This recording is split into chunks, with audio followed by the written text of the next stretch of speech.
Hello everybody, welcome to Arabella's Reading Corner. I'm Arabella and today we are going to be reading Sadie Sprocket Builds a Rocket. Let's check it out.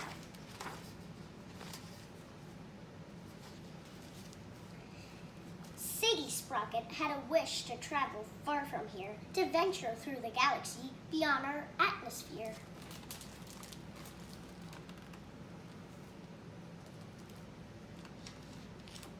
Wow, she has a lot of planets and stars and rockets in her room. She checked out every book on space, learned all there was to know. No one's been to Mars, she said. I'll be the first to go.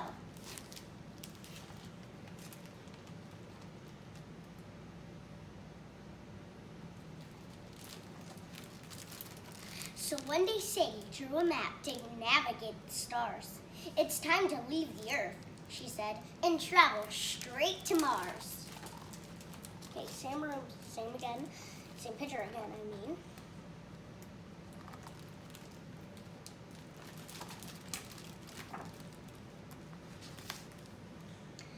Because the journey would be long, she thought she'd bring a crew. She interviewed and tested each, and then she chose a few. First, we need to build a ship that's sturdy, safe, and fast. To make it there without a hitch, it must be built to last. So these are the people that she chose for her crew, well, or animals that she chose for her crew. There's a bear, a rabbit, and an owl.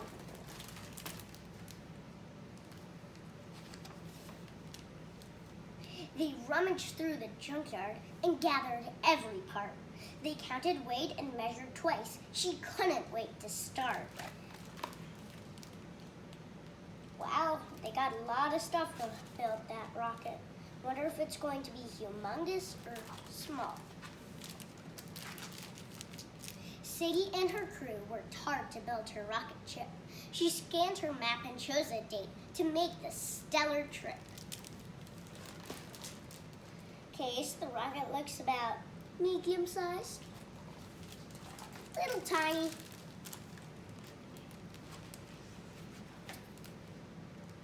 We launched today, young Sadie said. I've tested every switch. She knew that even one small blip could cause a major glitch. Friends and family wished her well. Reporters flocked to see. The space-bound girl with smarts and skill would soon make history. So that's the finished rocket. It has a lot of windows. And there's a lot of reporters and friends and family, a whole bunch of people. 10, 9, 8, she counted down. The engine shook the lawn. 7, 6, 5, 4, 3, 2, and 1. The ship was gone. That's a lot of colors coming from the ship.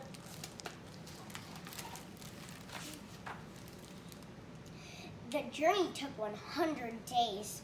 She knew it would be tough, but Sadie kept their spirits up. We'd be there soon enough. The crew tried playing cards and games without too much success. The pieces floated all around and made an awful mess. Wow, that is an awful mess. There's chess pieces, checker pieces, and cards everywhere. Instead, they read to pass the time and took turns making food. Well, Sadie wrote down everything and tracked their altitude. The Earth behind, so far away, now was a tiny dot. Then Sadie cried, "There's planet Mars! It's smaller than I thought." Okay. Never been to space, so I don't know if it would be smaller than I think, but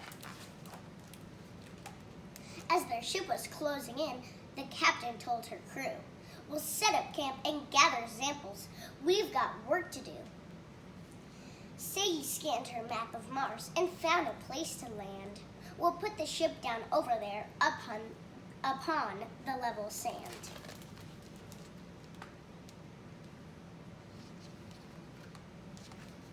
Wow, Mars looks red in the picture. Very red. Wonder if it's red in real life or not. Get your samples, Sadie said. They filled up 20 bags. They tied them tight and labeled them, and then they planted flags. So those are the flags that they planted, and I guess these are the sample bags.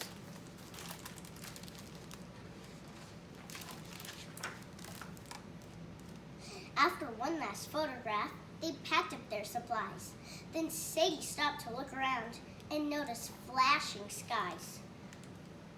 A storm was coming. Time to go. They strapped in for the flight. But then the rocket wouldn't budge. They couldn't leave the site. Uh-oh. Wonder how they'll fix that problem.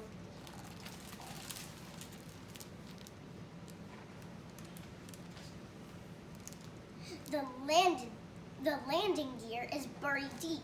We have to dig it free. They jumped back in, but now sand was swirling. Now they couldn't see. Oh no. They're in a very hard predicament. When the storm had settled down, they got their chance to fly. But then the rocket wouldn't start. There's one thing left to try.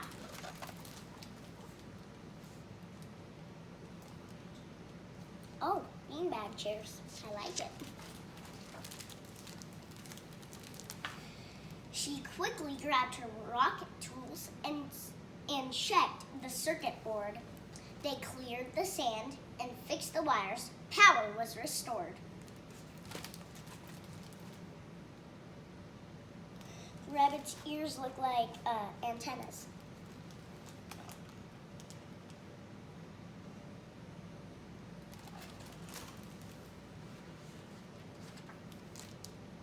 Once the ship had warmed enough, she shouted, "Time to blast!" They zoomed by stars and asteroids and made it home at last.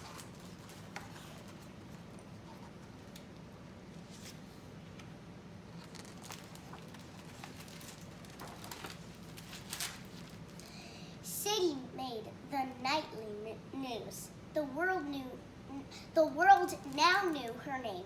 The first to land on planet Mars had rocketed to fame. She triumphed in her mission, but Sadie wasn't done.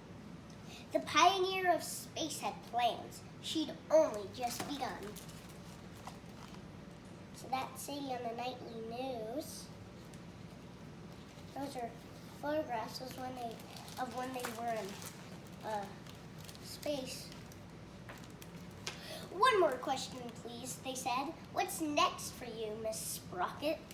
"Maybe Neptune, but for that, I need a bigger rocket."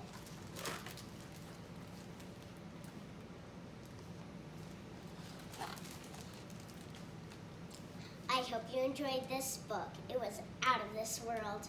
You see what I did there?